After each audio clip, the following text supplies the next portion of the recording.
This audio is best experienced with headphones.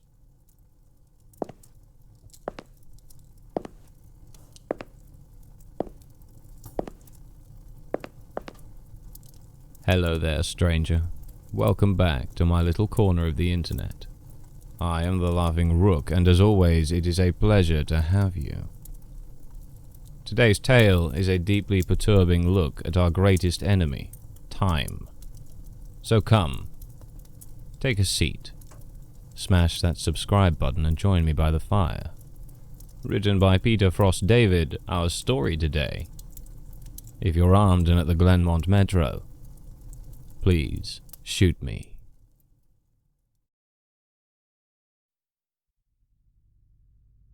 If you're armed and at the GLENMONT Metro, please shoot me. Make it a headshot. Shoot me in the temple, aiming slightly downwards. I need the bullet to travel the shortest possible distance through my brain before it hits my hippocampus. If I'm lucky, the sensation of the gunshot ripping through my skull will only last a few decades. As awful as this sounds, you'll be doing me an enormous favor. Death by a headshot, as soon as possible, is vastly better than the alternative. My ordeal started over 10,000 years ago, at 10:15 this morning. I earn extra money by participating in drug trials. I'm a so-called healthy subject who takes experimental drugs to help assess side effects. Once it was a kidney drug. A few times it's been something for blood pressure or cholesterol. This morning they told me the drug I took was a psychoactive substance intended to accelerate brain function. None of the drugs I had tested so far have ever done anything for me in the recreational sense. In other words, none of the drugs I've tested have given me a killer buzz or mellowed me out or anything. Maybe I've always ended up the placebo group, but nothing I've tested had affected me at all. Today's drug was different. This shit worked. They gave me a pill at 10:15 and told me to hang out in the waiting room until they called me back for some tests. Only about 30 minutes, the research assistant told me. I flopped onto the waiting room couch and read a few articles from a copy of Psychology Today that was sitting on the coffee table. They hadn't called me back when I finished the Psychology Today, so I picked up a US News and read it cover to cover. Then I read an old Scientific American. What was taking them so damn long? I sluggishly turned my head to look at the wall clock. It was only 10:23 a.m. I had read all 3 magazines in 8 minutes. I remember thinking this was going to be a long day. I was right. The waiting room had a little bookshelf with some used hardcovers on it. When I stood up to walk to the bookshelf, it felt like my legs barely worked. It's not that they were weak, they were just slow. It took a full minute just to stand up off the couch and another minute to take 2 steps to the bookcase. I scanned the old books on the shelf and picked out a copy of Moby Dick. My arms had the same problems as my legs. Just reaching 1 foot in front of me to grab the book took a long time. I actually got bored just waiting for my hand to reach the spine of the book. I slogged back to the couch and collapsed onto it in a slow-motion fall that reminded me of the low-gravity hops of astronauts on the moon. I opened Moby Dick, slowly, and began reading. I started with Call Me Ishmael, and got as far as Ahab throwing his pipe into the sea, which was all the way to friggin' chapter 30, before they called me back. How are you feeling? The research assistant asked me. I feel slow, I said. Actually, it's the other way around. Everything seems slow because you're so fast. But my legs, my arms, they're moving in slow motion. Your body seems like it's moving slowly because your brain is fast. Your brain is running 10 or 20 times faster than normal. You're thinking and perceiving reality at an accelerated pace, but your body is still constrained by the laws of biomechanics. Frankly, you're moving much faster than a normal person. He pantomimed a jogging motion. But your brain is running so much faster right now that even your fast walk seems very slow to you. I thought about my slow-motion flop onto the waiting room couch. Even if my muscles had slowed down, my body would still react to gravity the same way. But in the waiting room, I even fell in slow motion. Slow muscles couldn't explain why gravity seemed weaker. My brain was going at warp 10. That's how I managed to read 3 magazines and the first 30 chapters of Moby Dick in 15 minutes. They ran a series of tests on me.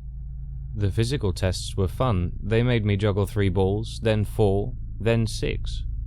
I had no problem keeping 6 balls in the air because they seemed to be moving so slowly. It was boring, frankly, waiting for each ball to move through its arc so I could catch it with my slow-motion hands and toss it back into the air. They threw Cheerios in the air and I caught them with chopsticks. They dropped a handful of coins and I counted the total value before they hit the ground. The cognitive tests were less fun but very illuminating. Finish a 50-word word search, 3 seconds. Solve an intricate maze drawn onto a poster-sized paper, 2 seconds. View a slideshow projected at 10 images per second and answer detailed questions about what I saw, 95% correct. They told me I measured over 250 on the Knopf scale. Apparently that's deep into the superhuman range of thinking speeds. Then they sent me home. It'll wear off in a few hours, they said, which will seem like days to you. Try to use the residual effects to get some work done. Catch up on work emails while you're still in high-speed mode. The ride home was horrible. It was only 3 metro stops, and in real-world time, it only took about 35 minutes. But in my drug-accelerated hyper time, it felt like days. Days. Just walking out of the medical research suite to the elevator seemed like it took an hour. I sprinted out of the office, willing my legs to push me faster, but the laws of biomechanics held me prisoner. As accelerated as my brain was, I couldn't do anything to make my legs work faster. The huge disconnect between my body and mind made it extremely difficult to judge how and when to slow down, turn, or rotate my body. I had basically turned into a giant slow-motion spaz. I misjudged my speed and rammed into the wall by the elevator button at a pretty good speed. Even though I could see the wall coming at me, I couldn't make my finger, outstretched to hit the elevator button, move away fast enough, and I jammed it against the wall. Hard. The pain was intense. If my brain had been running at regular speed, it probably only would have hurt for 30 seconds or so. But in my accelerated state, the intense pain seemed to last for half an hour, 45 minutes maybe. The elevator ride was horrible. I felt like I spent 4 or 5 hours just descending 7 floors, with nothing to look at but the interior of the elevator car. I sprinted to the metro station. I have to admit this part was almost fun. Even though my body moved at what seemed to me super slow speed, I could still carefully choose how and where to place my feet, swing my arms, and turn my torso. It only took a block or 2 to getting used to having a brain that ran 24 times faster than my body. Then I basically sprint danced the rest of the way, twisting and juking between people on the sidewalk and dodging moving cars with inches, aka minutes, of clearance. I spent an hour in my time frame, descending into the subway and running to the platform. Endless tedium waiting the 6 minutes for the Red Line train to arrive. Although there was more to look at on the metro platform than inside the elevator, it was still intensely boring. I should have stolen that copy of Moby Dick. The Red Line train roared into the station in slow motion. The normally high-pitched squeal of its brakes was frequency shifted by my high-speed mind to a long, low tone, like a monotone tuba solo. It wasn't just the squealing subway train that was 3 octaves lower than normal. All sound was slowed to the point of near inaudibility. Voices were gone, shifted below the threshold frequency of my hearing. I did manage to hear a screaming baby on my subway car. Her shrieks slowed to sound like whale songs. Sharp sounds like car horns and trucks bouncing over potholes were low, muddied roars like distant thunder. Back at the research offices, I could still hear and communicate with the research staff, but now verbal communication with anyone would be impossible. The effects of the drug were still intensifying. I spent what seemed like days on that fucking Red Line train. Days. Listening to the whale song of the screaming baby and the tuba solo of the brakes. Where ordinary voices were frequency shifted out of my audio range, smells didn't seem to be affected. I never became nose-blind to the body odor, the stench of the train's brakes, a melange of farts and other smells wafting through the metro car. I finally got back to my apartment. Sprinting through my open door and into the front hall at full speed was like a slow, relaxing drift down a lazy river. I was relieved to be home. At least I had stuff I could do there. I picked up the book I was reading, 100 Years of Solitude, and finished it. Despite turning the pages so quickly that I tore many of them, it seemed like most of the time I spent finishing the book was spent on page turning and not actually reading. 3 minutes had passed since I got home. I tried surfing the internet. My god, it takes a long time for computers to boot these days. But it was too frustratingly slow. Hours, seemingly, to load each new page, and a fraction of a second to read it. 100 articles in my newsfeed read, and just 3 more minutes done. I dipped into my pile of yet-to-be-read books and finished 2 more. 4 more minutes had passed. I decided to try to sleep off the remaining effects of the drug. Unfortunately, whatever part of my mind is responsible for perception, the part that's been accelerated to hyper speeds by the drug, isn't the same as the part that governs sleep. Despite being awake for what I perceived as days, my physical brain still thought it was 1:25 p.m. It was not ready for sleep. Nevertheless, I tried to sleep. I walked to my bedroom, a slow 45-minute drift through my apartment, and flung myself into bed, lazily falling like a feather onto the mattress. I closed my eyes and lay there for hours and hours, 10 minutes of reality time, before giving up. Sleep would not come. I was facing what was going to feel like days, or maybe even weeks of being trapped in a slow-motion prison. So, I took an Ambien. The sensation of the pill and the splash of water I used to swallow it sliding in my throat was sickening. A lump that blocked my breathing, moving like a slug down my esophagus. I read a book. 10 minutes had passed. I read another. 18 minutes since I took the Ambien. I threw the book across the room in disgust at my situation. The book slowly pirouetted and spun through the air, like a leaf blowing in a breeze. It hit the wall with a long, faint rumble, the only sound I had heard for what seemed like hours, then drifted to the floor like a flip-flop sinking in a swimming pool. The force of gravity hadn't changed since I took the pill. The laws of physics were the same. It was just my perception of time that had gone wackadoo. This meant I could use the speed things seemed to fall as a way of judging the effects of the drug. Based on how long it took the book to drift to the floor, I estimated the effects of the drug were still intensifying. I read a magazine. I turned on the television. I clearly saw each frame of video like I was watching a slideshow. Frustrated, I turned the television off. I read some more. The first 2 books of Churchill's A History of the English-Speaking Peoples. Not exactly a light read. Frankly, I hated it. But given the hours of tedium it would take to go get another book off my bookshelf, just sitting on the couch and reading Churchill was better. Or at least less worse. It had now been 35 minutes since I took the Ambien. I lay down on the couch and closed my eyes. Time passed. I inhaled. An hours-long process. Time passed. I exhaled for more hours. Sleep would not come. I needed a new plan. I decided to go back to the offices where they gave me the drug. Maybe they would have something that could counteract its effects, or at least something to knock me out until it wore off. I exited my apartment as fast as possible, taking hours in my time frame to do so. I didn't even bother locking the door, it would have taken too long. Down the stairs, it's faster than the elevator if you run, through the lobby, out the front door, and onto the street. These few things felt like a long day at the office. Sprinting down the street, dancing and weaving between pedestrians with what must have looked to them superhuman dexterity.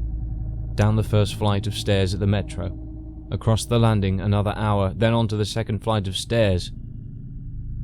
That's when the Ambien hit me. The Ambien didn't make me sleepy, not at all. Instead, it must have had a severe cross-reaction with the experimental drug I took this morning. I was bounding down the second flight of stairs, moving in slow motion but still making perceptible progress. Then wham! Everything stopped. The dull roar of the street and metro noise ceased, replaced by the most perfect silence I've ever experienced. My downwards motion seemed to completely freeze. Before the ambient kicked in, my perception of time was maybe a few hundred times slower than real time. After the ambient took effect, time moved thousands of times slower. Every second seemed like days to me. Even just moving my eyes to focus on a new point was like an impossibly slow scroll across my visual field. Over the course of the afternoon, I learned how to walk, run, and jump when my mind ran hundreds of times faster than my body. But with another 4 or 5 orders of magnitude of slowdown caused by the ambient, body control was almost impossible. I fell onto the stairs. Even though I was all but frozen in mid-step, controlling my muscles was impossible.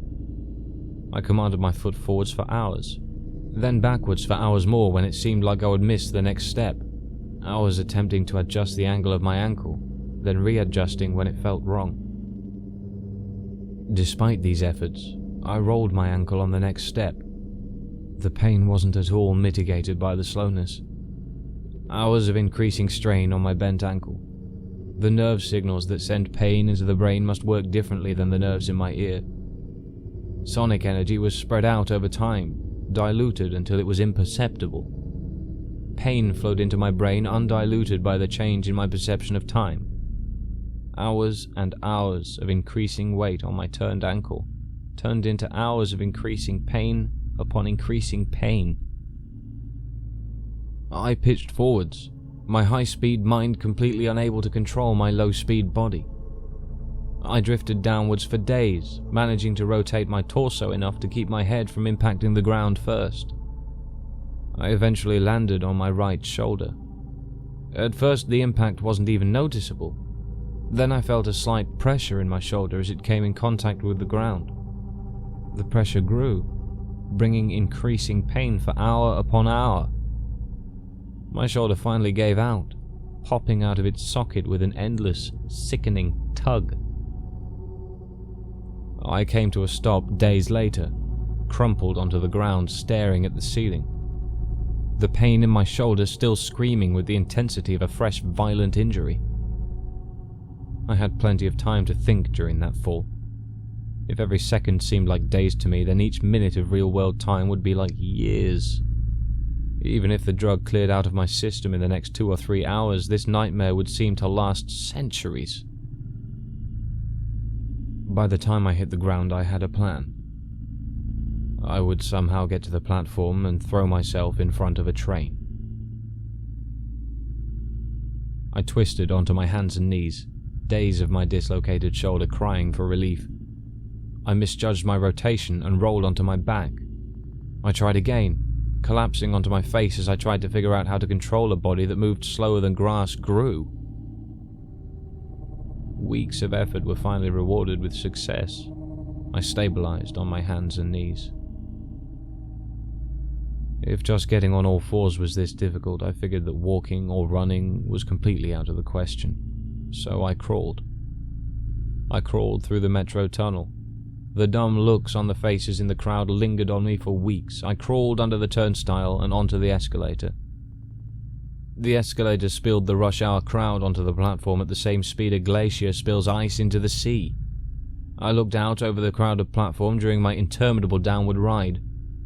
The train status sign said the next train wouldn't arrive for 20 minutes. 20 minutes was like a year to me. I'd have to spend a year on the metro platform, waiting to die. I crawled off the escalator, enduring days of stupid expressions on the commuters' faces. I crawled a few feet to a concrete bench and curled up next to it, trying to find a position to lessen the pain in my shoulder. Then my problem with time got worse. Impossibly worse. The massive slowdown on the stairs was just the beginning of the interaction between the experimental drug and the Ambien. It fully hit me while I was curled up by the bench. I blinked. Years of darkness followed. Sound was already gone, and with my blink, sight was gone as well. All that existed was the pain from my fall. My hyper-accelerated mind wasted no time compensating for the lack of sensory input. Voices spoke to me. They sung to me in languages that never existed. Patterns and faces and colors came and went in my mind's eye. I recalled my whole life and imagined living another. I forgot English. I settled into a profound despair. I spoke to God. I became God. I imagined a new universe and brought it to life with my thoughts. Then I did it all again, and again. My eyes opened with geologic slowness. A faint glow. Weeks. A slit of light. Weeks. A narrow view of the metro platform, ankles of the commuters near me, and an advertisement on the opposite wall. I extracted my phone from my pocket. A project that spanned decades. How can I even explain the boredom? The pain in my shoulder is nothing compared to the boredom. Every thought I can think, I have thought hundreds of times already. The view of ankles and advertisements never changes. Never. The boredom is so intense it's tangible. Like a solid object of metal and stone wedged into my skull, inescapable. What are my options? If I crawl and fall onto the tracks without an oncoming train to crush me, I won't die. I'll experience even more pain from the 4-foot fall, but I'll most likely be rescued by some do-gooder on the platform and unable to act when the train finally does arrive. My suffering in that scenario will be endless. So I wait for the train, so I can throw myself under it. When it finally hits me, I will experience the pain of being ripped to pieces for centuries until finally the light of life leaves my brain and my experience ends. I've lived hundreds of lifespans at the foot of this bench. I am far older in spirit than any human who has ever lived. Most of my life experience has been a snapshot of pain, huddled on the floor of a subway platform with an unchanging view of ankles and advertisements. This post is my plan B, my Hail Mary, my long shot.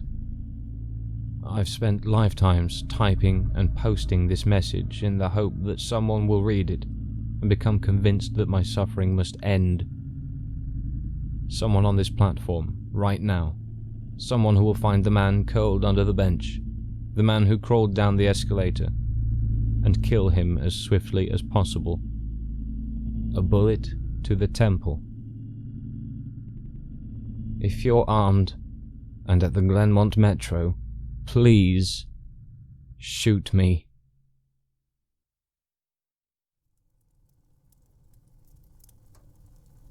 Thank you for listening to this reading. Fascinating how a shift in perception can create a living nightmare out of everyday life. Remember to like and subscribe to see more such content suggested to you in future. If you'd like to leave a rating for Peter Frost David's story on its Creepypasta page, there is a link in the description, as well as a link to his Wattpad, which I highly recommend you check out.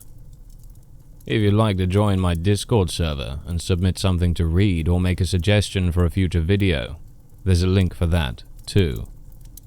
There is always more to come, so please, stay tuned. I'm the Laughing Rook, and you've been a most welcome visitor. Until next time, friend.